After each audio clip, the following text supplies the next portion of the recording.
That damn technology.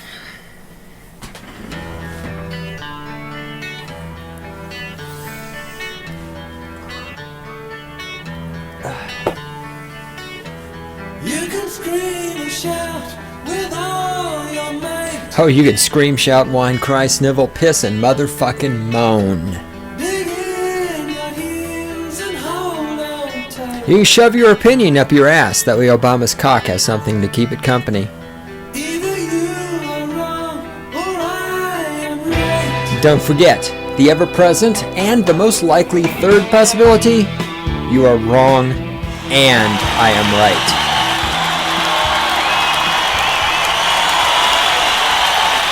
Greetings, my minions. It is I, Great One himself, founder of the Cynical Libertarian Society. We're on the internet at cynlibsoc.com. And this right here, this is the Stating the Obvious podcast, the weapons platform from which I launched the cruise missile of my intellect. It homes in on and destroys stupid motherfuckers all around the world. And there are stupid motherfuckers all around the world. I mean, they're concentrated in certain areas, such as Washington, D.C., London, Moscow, New York, Los Angeles. They're concentrated in certain areas, but there are stupid motherfuckers everywhere. Can't go anywhere without running into stupid motherfuckers. There's weird shit going on in my world right now. A lot of really weird shit.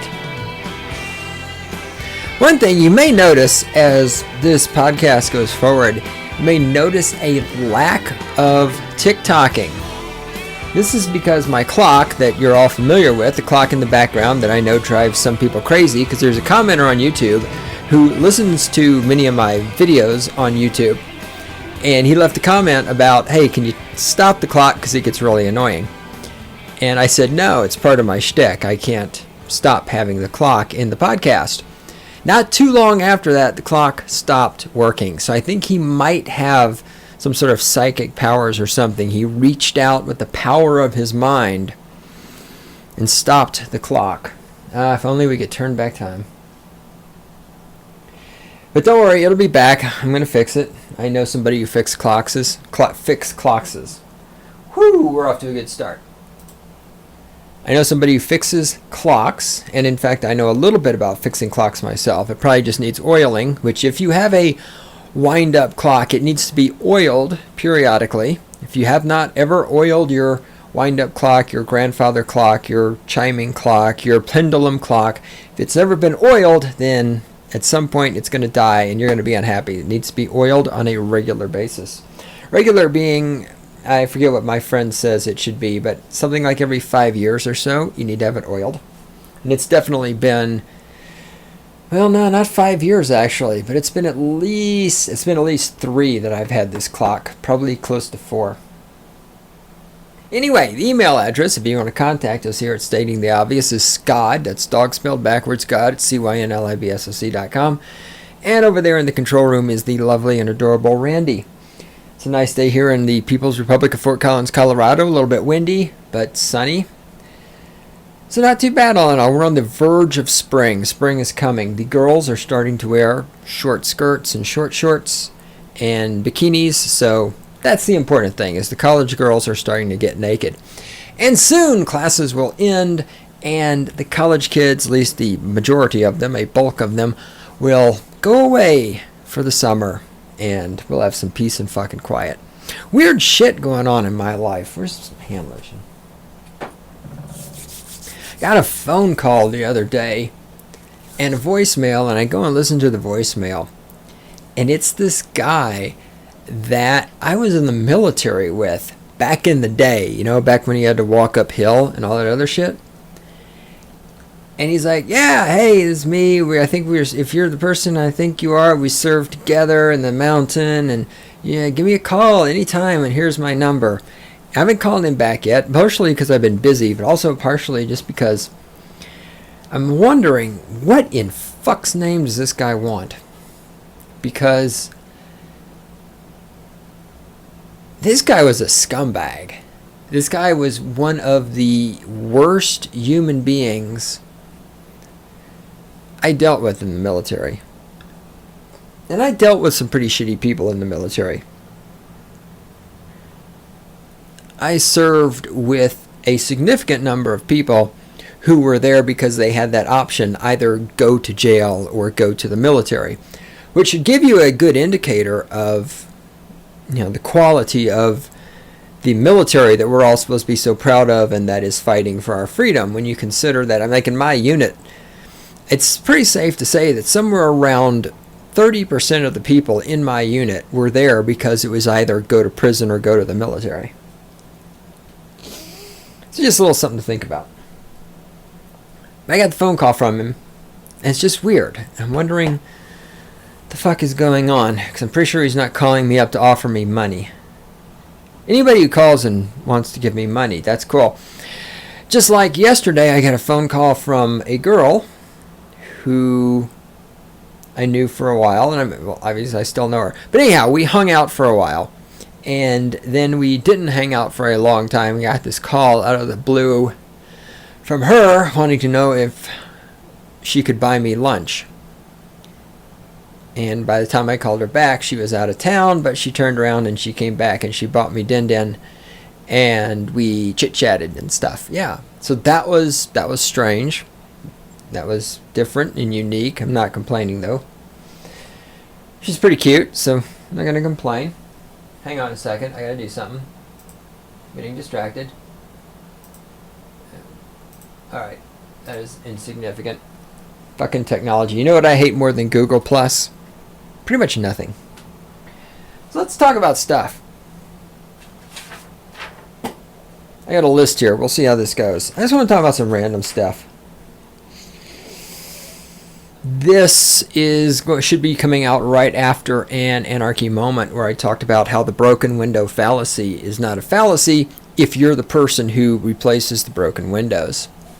That came from a conversation I had at the theater. And I'm going to, actually, before I forget, let me do this, then I'll come back to theater conversations. Talking about communication. And this will come back up when I talk about the theater conversations.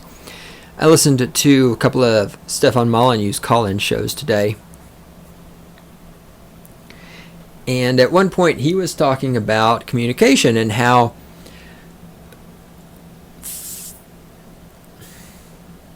in this instance he was talking about this, and in a previous instance he talked about something similar. And I'm going to mesh all of this together.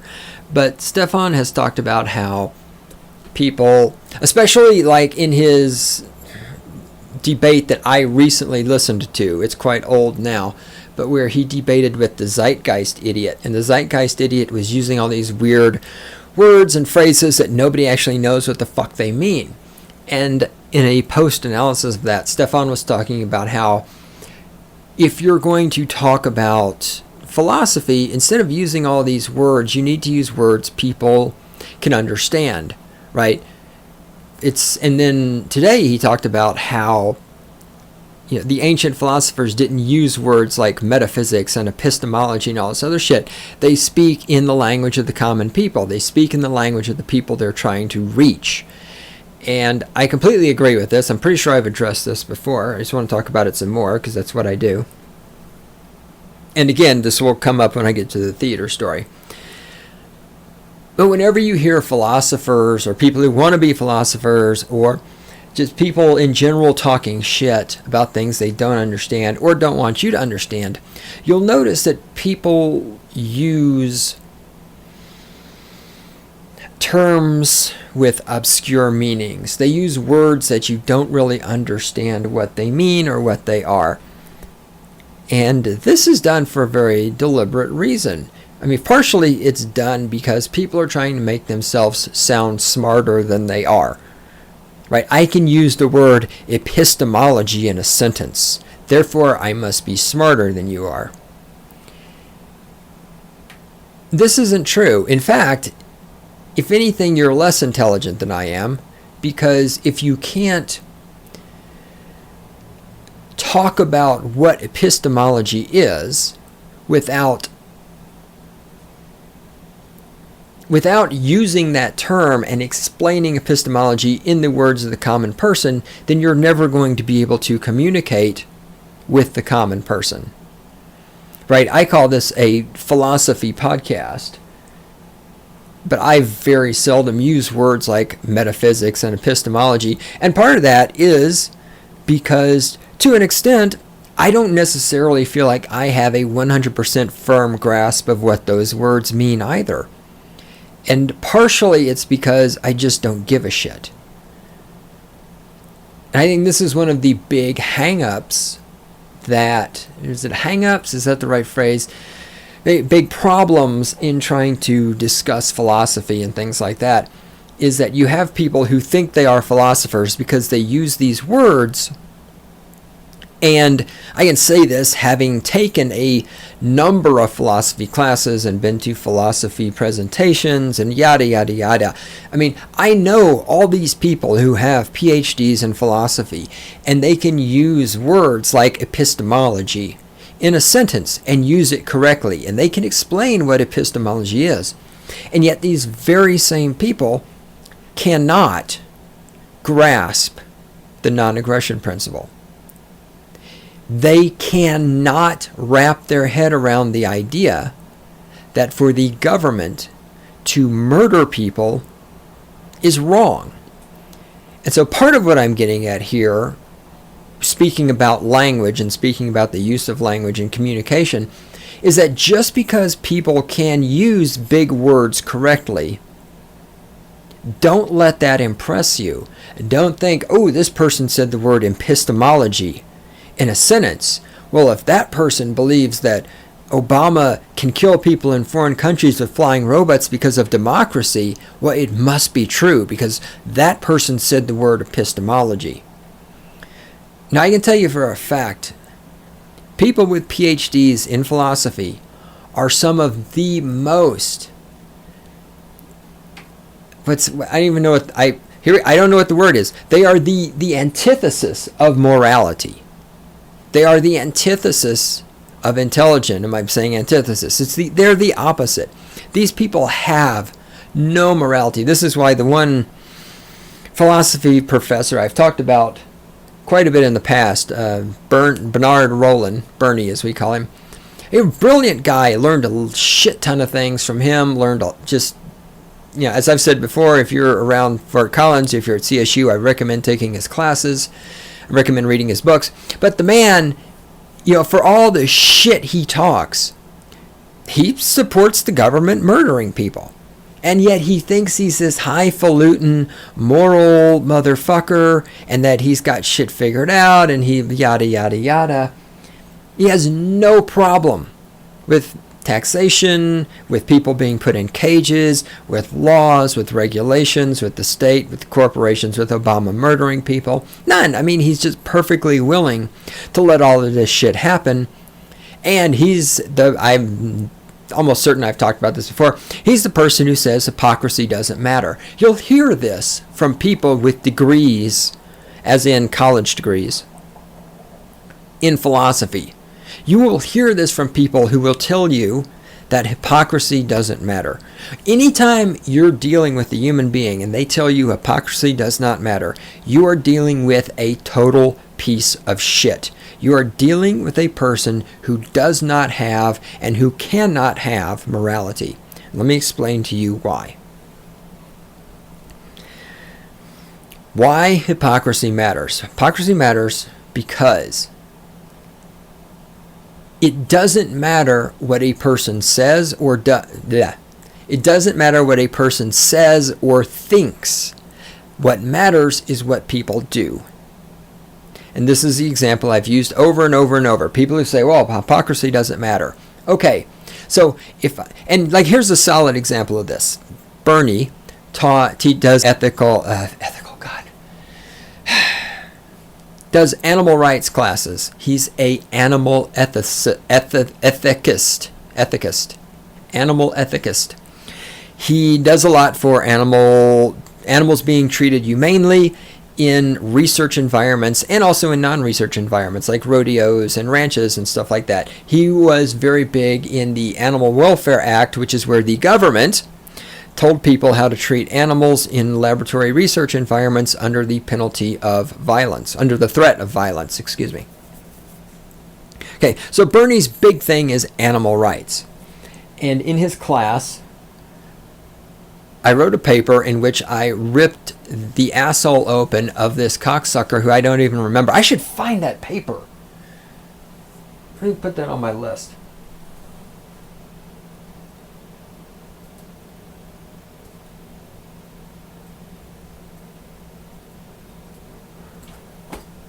I should find that paper and post it.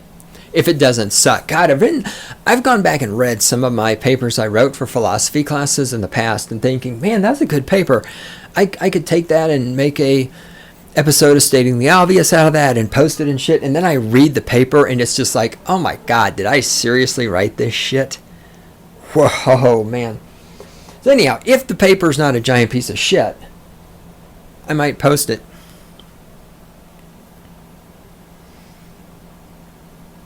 Oh, by the way, today's March 31st, 2014. Thanks, Randy. I'm supposed to say that. And, all right, hold it, train of thought. Wait, yes, okay. In the paper, I talked about some cocksucker who is an animal rights wacko. And the cocksucker said that for humans to own pets is slavery. You know, it's enslaving the animals and it's morally wrong. And as I pointed out, this cocksucker on his website has a picture of him and his pet dogs. So I'm like, wait. Well, I get a drink of water. Wait. Owning pets is immoral and it's slavery, yet you have pets. And I brought this up. And of course, Bernie said, well, but just because somebody is a hypocrite doesn't mean what they're saying is wrong. And this is what the people who say hypocrisy does not matter will tell you. Just because... Ooh. Cute girl outside the window. Okay. The defenders of hypocrisy, this is the argument they will give you. They will say, just because a person is a hypocrite does not mean they are wrong. Okay. Just because the douchebag owns dogs does not mean that he is wrong, that dog ownership is morally wrong. Another example would be a person who, because, you know, we got to get into some white guilt and everything, right? A person like Thomas Jefferson who says, well, we shouldn't have slaves, but he owns slaves. The fact that he owns slaves doesn't mean he is wrong about slavery is incorrect.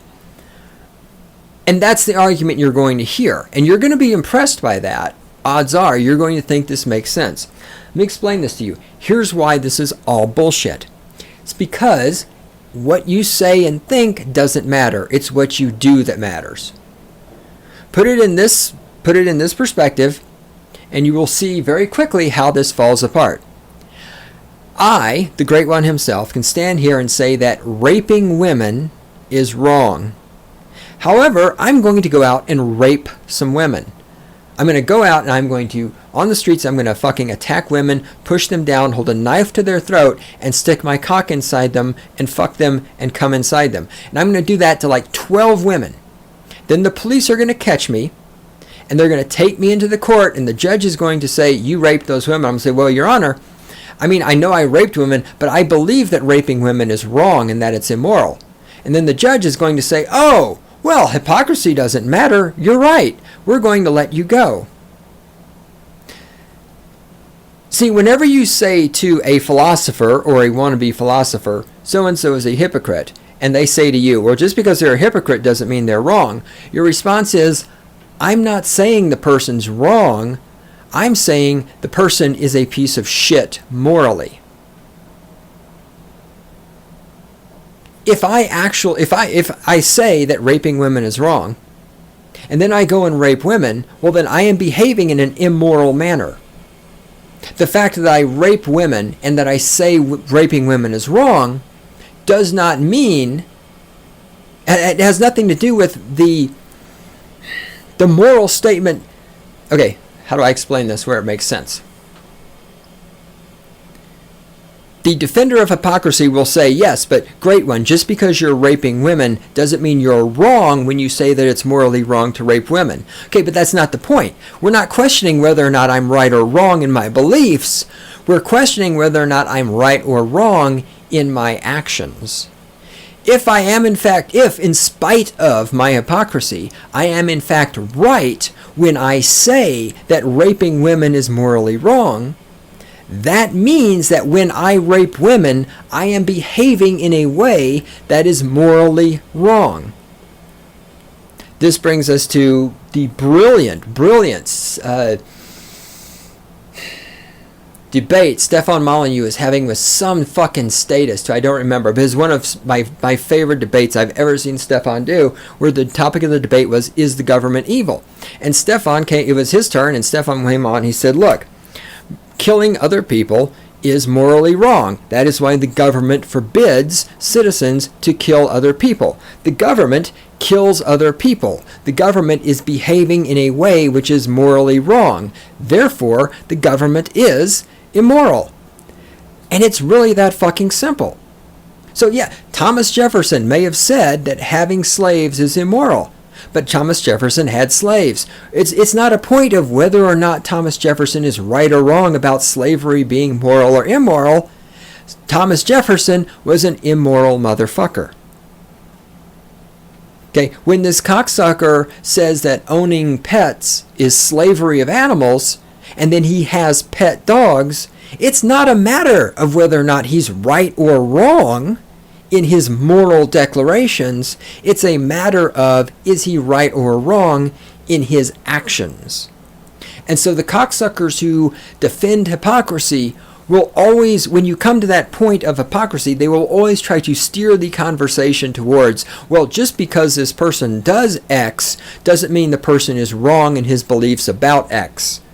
No, nobody's saying his opinions are right or wrong. We're talking about his fucking actions. And the people who defend hypocrisy are 100 fucking % of the time people who are doing things they know to be wrong.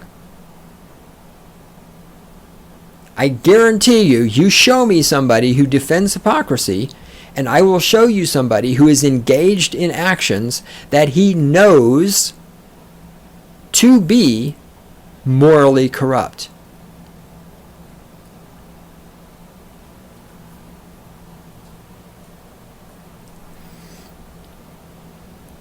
So language. When Stefan's point today, that I'm going to come back to,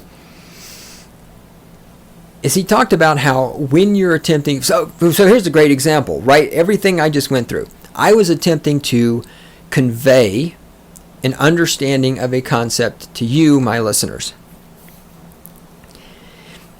And I thought about this because Stefan was talking about when one person is trying to communicate to one or more other people, if there is a failure in that communication, it is always the fault of the person who is communicating, not the people who are being communicated to. And of course, here on Stating the Obvious, I have very often said that I don't give a shit if anybody out there agrees with me or understands what I'm talking about or anything else. I do this purely for my own entertainment. This is my catharsis. This is me having fun. This is me throwing my opinions and my philosophies and my evolution of my political philosophies, social philosophies, economic philosophies. This is just me throwing all of this onto the internet, and if it sticks, it sticks, and if it doesn't, I don't care.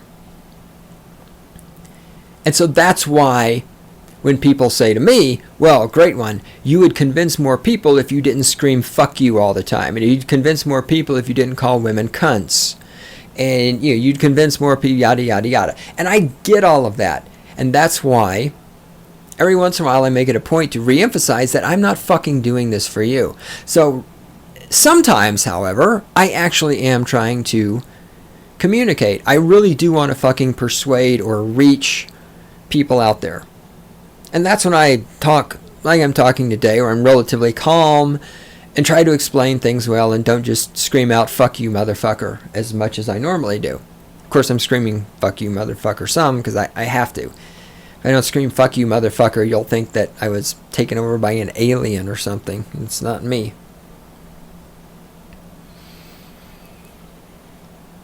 So Stefan's point that when a person is trying to communicate, if there's a failure in communication, it's the fault of the person trying to communicate, is well taken. I'm not always trying to communicate. A lot of the times on this podcast, I'm just venting. But when I do try to communicate, I like to think I do what Stefan says. You try to break things down into a language that the common person can understand, because the utilization of words like epistemology and metaphysics and all this other shit. Oh, it reminds me of something else I want to talk about. Let me put that on my list.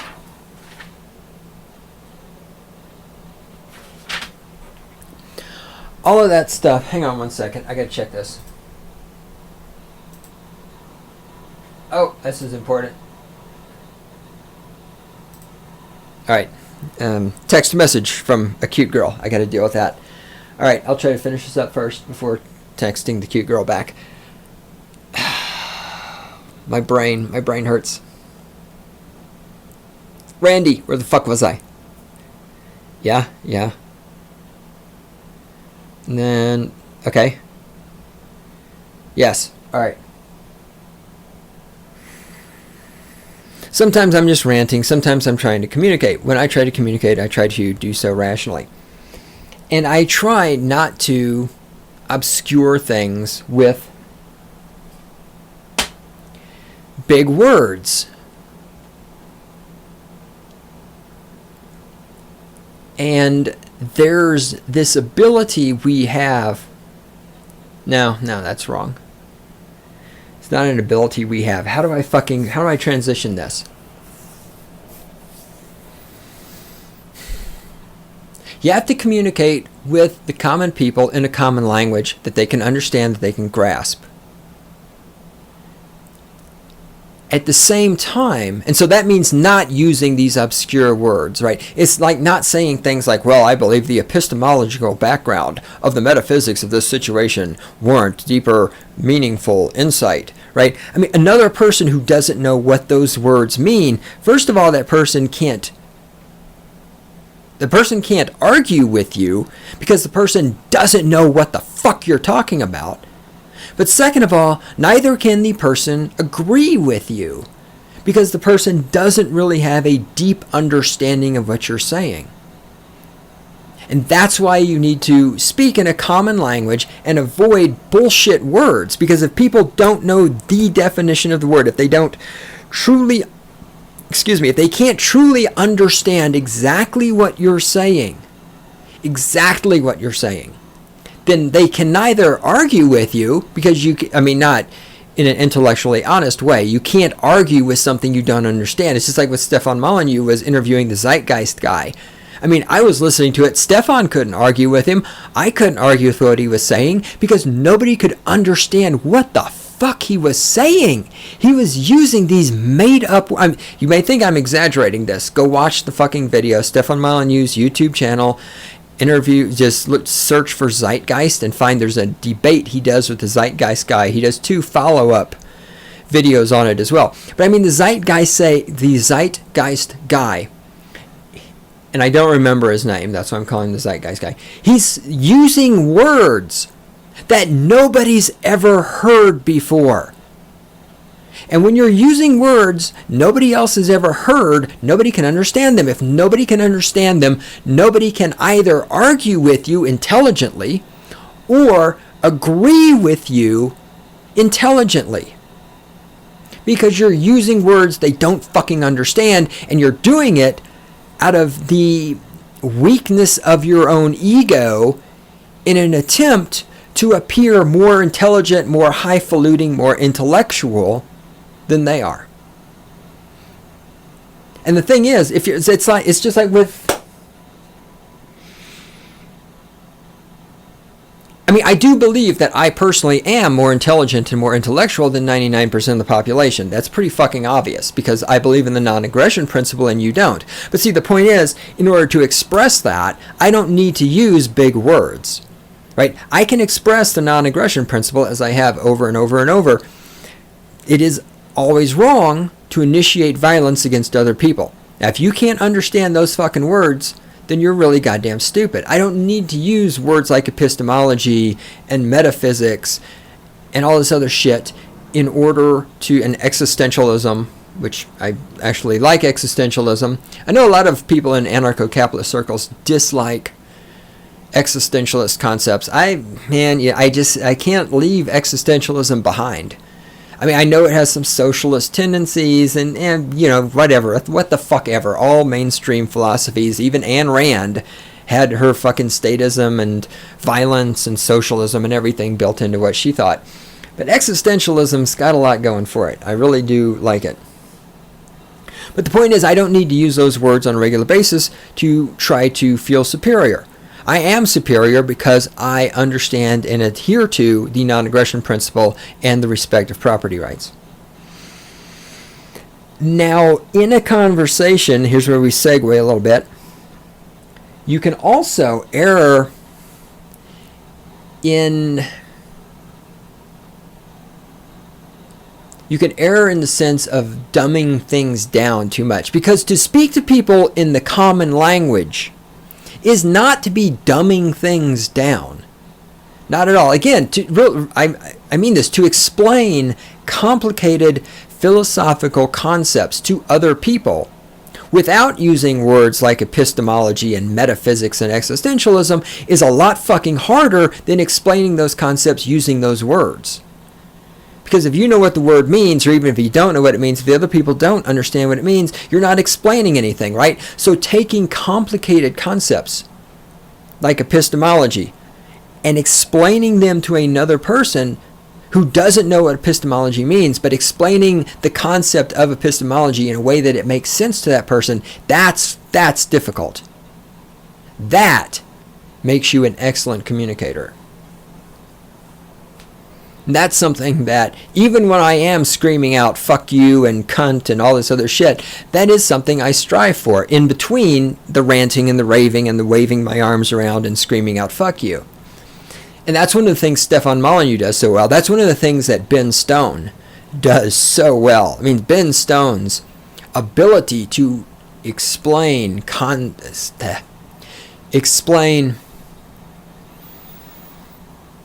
complicated is the word I'm looking for. Concepts is amazing. I mean, if you want to hear somebody who can talk about philosophy and talk about deep concepts really well and make them understandable to anyone, listen to Ben Stone's podcast.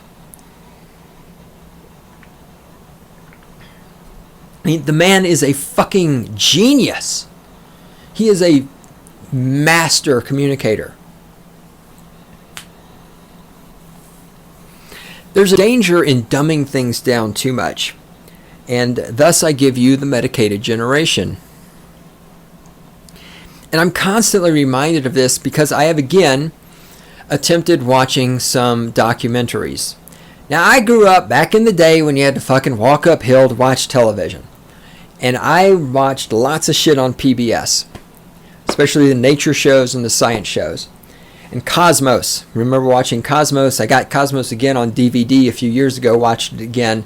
Carl Sagan, I'm pretty sure I've talked about this before. Carl Sagan, left wing, kind of an idiot. He thought we were going to blow ourselves up with nuclear weapons, yada, yada, yada. There's things about Carl Sagan to dislike. But Cosmos was just beautiful. And Carl Sagan had a great ability to explain things. And it's a great, if you've never seen the Cosmos TV series, highly, highly recommend watching it. And right now I'm trying to watch something from Nova, PBS Nova. It's about string theory. And I'm also watching a series, what the fuck is it? After people, something, it's like 3 words. But anyway, it's what would happen if all the people on Earth disappeared, like as far as things decaying and nuclear reactors, what would happen with nobody there to maintain them and all this other stuff. So like, what would happen if, boom, everybody just, how long would buildings last? How would the buildings collapse? All this other stuff. And both of these are fairly interesting. They're also dumbed down a lot in the sense that I feel like there's too much drama added into it because it's like people can't learn by simply having information presented to them. There has to be all this drama around it. and everything, and all the music in the background is the commentary stuff. And then, instead of just saying the building would, the silicon seals around the glass panels in the building would eventually give out because silicon can't last that long, and the glass panels would fall out of the building. No, it's more like this. Dun, dun, dun, dun, dun, dun. And then, as the ravages of time take place, the silicon put in this building to hold the glass panels in 200 years ago by hard-working laborers would begin to give way and disintegrate. Over time, the glass would begin falling out of the building's superstructure as dangerous panels of razor-sharp glass drop from the air, causing damage to the environment around it. Why is it shit in a documentary can't just fucking be explained? Why does everything have to be turned so fucking drama? And I think I understand the reason. I think the reason is because medicated generation. It's because no fucking attention span. And so everything has to be dumbed down and made into overly dramatic bullshit in order to keep people's attention.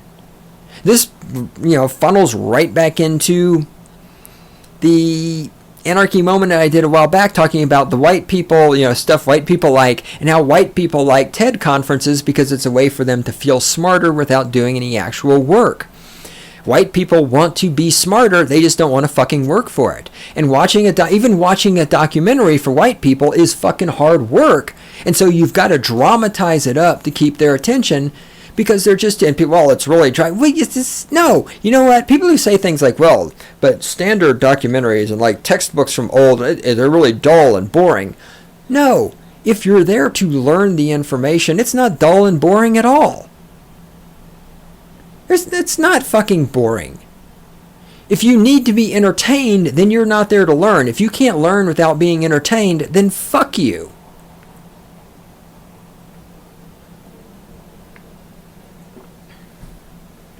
Some of the biggest problems I have with so-called education in the modern day is it's edutainment. We can't educate people, we have to entertain them to keep their attention. Well, you could keep their attention by educating them in some shit that's actually useful. Educating them in a way educating them in subjects that are meaningful and showing them how this, math, nobody understands what they'll need math for, so we have to make the math entertaining so that they'll pay attention. Well, why don't you fucking explain to them that math is what separates humans from monkeys? Why don't you show them practical applications of math and make the point of learning math interesting to them? Because you can't do that because you're teachers, because you suck, because you're in public school, because you can't get a real fucking job. That's why you went into teaching. That, and of course you wanted 3 months off during the summer.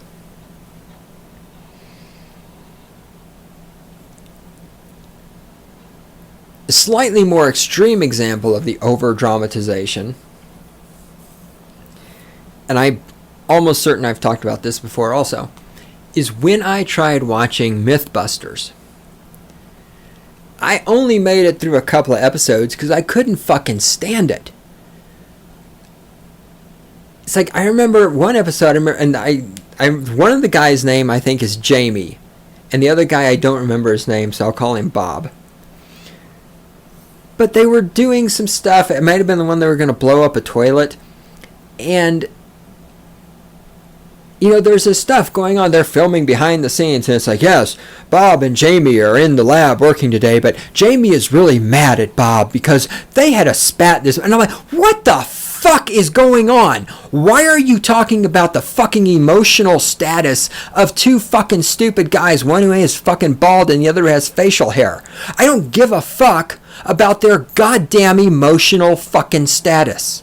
I am watching this show because I want to see some people pour a bunch of cleaning chemicals into a toilet, then throw a match in it and see if it really does blow up or not. I do not give a flying fuck about these two fairies' goddamn emotional problems. What the fuck is wrong with you? This show is, I don't know how long they are, but if you just gave me the part I wanted to see, which is pouring the shit in the toilet and throwing a match in, the show would be 6 fucking minutes long, but they drag them out to whatever it is, half an hour, 45 minutes, an hour, whatever the fucking length of a Mythbusters episode is. But they dragged it out with all this fucking drama. So I don't give a flying fucking shit about Jamie's goddamn emotions. I am watching this show to see if a toilet blows up or not. That's all I give a fuck about. Why? Why do we have to have all this fuck? And we have to have it. Because if you don't have the fucking drama, nobody will pay attention.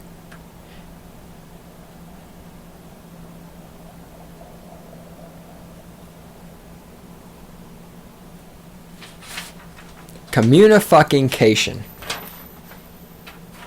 That brings me to theater conversations. Randy, where are we on time? Great, 10 minutes left. What do I have on the list? That might actually just about be right.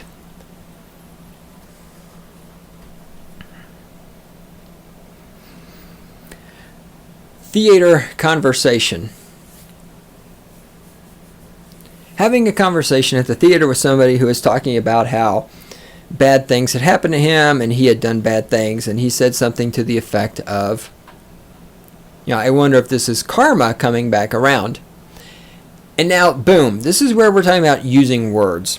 Karma. I hate to break it to you, most Westerners don't actually know what the fuck the word karma means.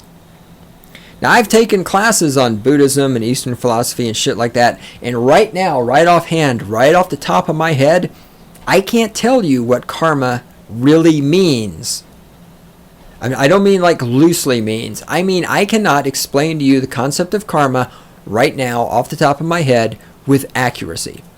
Odds are you can't either. Most people think karma means what you do coming back around to come back upon you. And all the Eastern philosophy shit I studied, that is not what the fuck karma means. The other interesting thing about stupid fucking Westerners who think they're intelligent because they quote Eastern philosophy is when they tell me that reincarnation means that, okay, I'm alive and I do things in this life, and then when I die, I reincarnate and I come back as something else based on what I did in this life. Now, see, the problem with that is that in Eastern philosophy, one of the things which is taught is that you can never extract the same drop of water from a river more than once. So a river is going over a waterfall, and as the water goes over the waterfall, a tiny droplet of water comes off of the river, and it falls down. And so that's the analogy here, is that that is your life. That's you. That's you right now. You're that drop of water.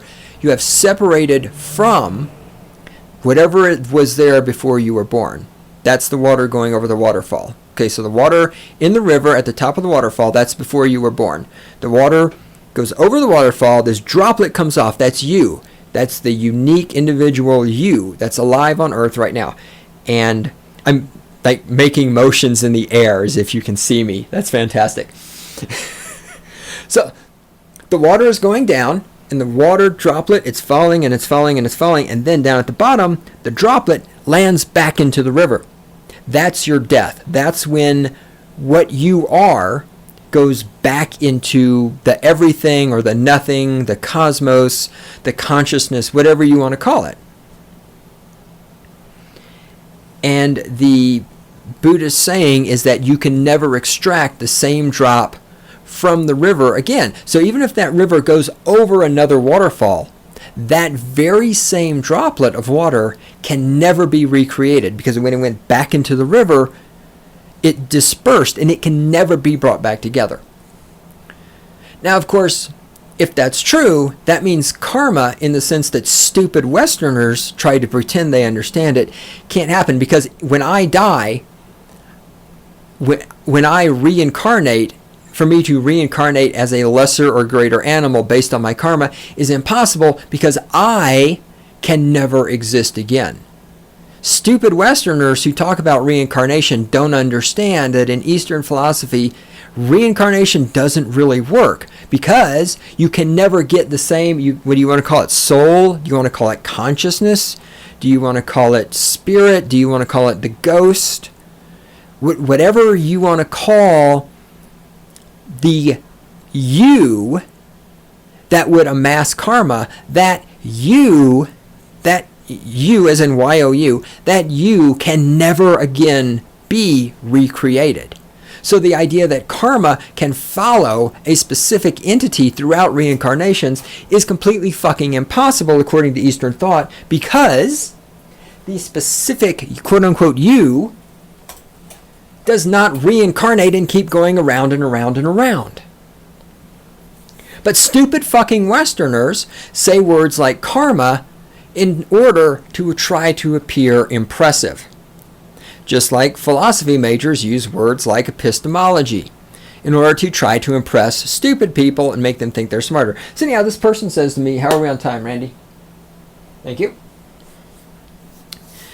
This stupid person says, I shouldn't call him a stupid person. He's actually a really interesting guy. I can have conversations with him that I can't normally have with the usual sheep. We disagree on a lot of shit, but still, he has really good observations, and we can talk about goddamn near anything, and he's pretty reasonable, so I shouldn't call him a stupid motherfucker. That's wrong.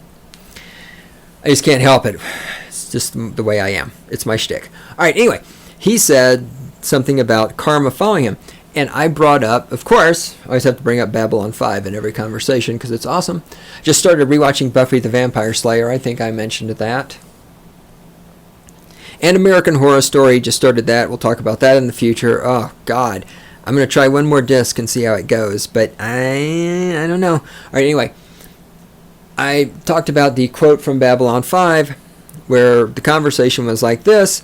Person A says, do you think that we get everything we deserve? Do you think everything that happens to us in life is something that we deserve? And the other person says, well, yeah, I do, because believing that everything I get is what I deserve is a lot better than believing that everything I get is stuff I don't deserve. And the person I was having my conversation with said, yeah, well, that sounds like stupid Western attempts at philosophy. And that made me think about how so many people in the Western world, because again, he attempted to explain why bad things were happening to him by using the word karma, which nobody, including him, actually fucking understands.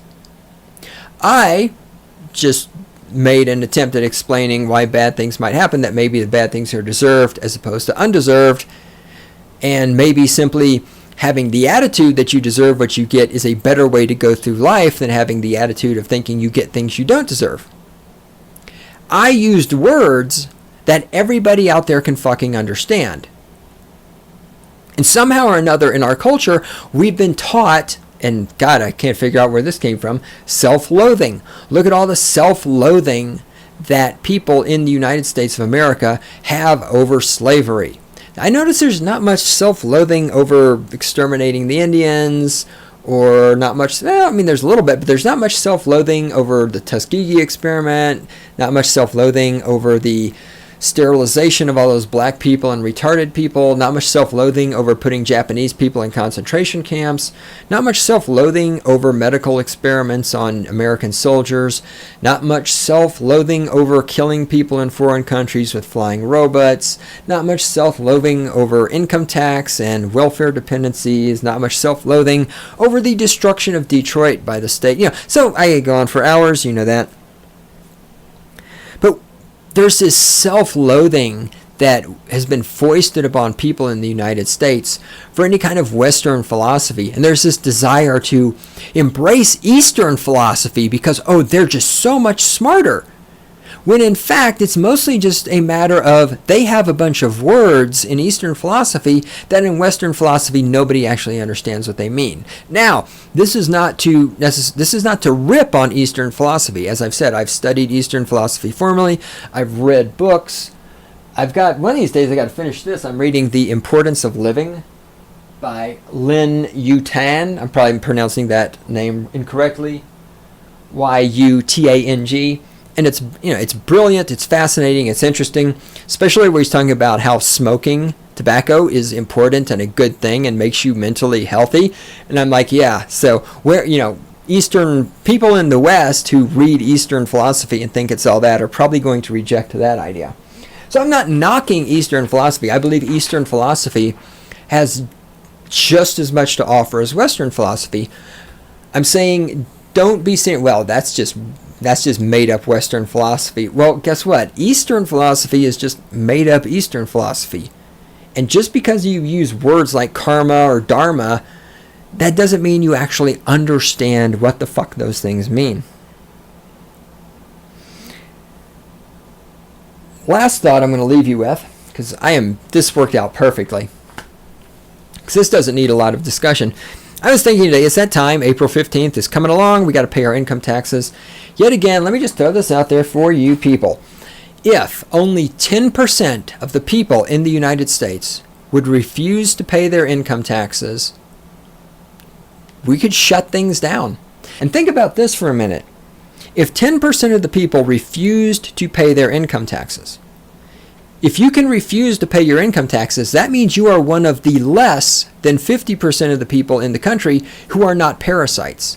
That means you are one of the less than 50% of the people who actually make this country work, who generate economic activity and accomplish things.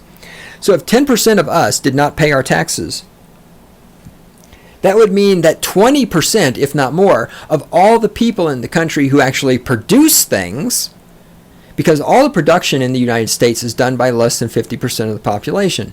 So 10% of all, if 10% of everybody in the country didn't pay taxes, that's 20% of all the producers. If 20% of all the people in this country who actually produce value, create value, who get shit done, stop paying taxes, what the fuck would they do? Are they going to take 20% of the people that make shit happen and put them in jail? Of course not. Who's going to take their fucking place? I mean, if they took 20% of the people who actually produce shit and put them in cages, do you think shit tons of people would rise from the ranks of welfare and take those jobs producing things? No, of course not. Because if those people could produce shit, they wouldn't be on fucking welfare to begin with. Come on, people. Get your shit together.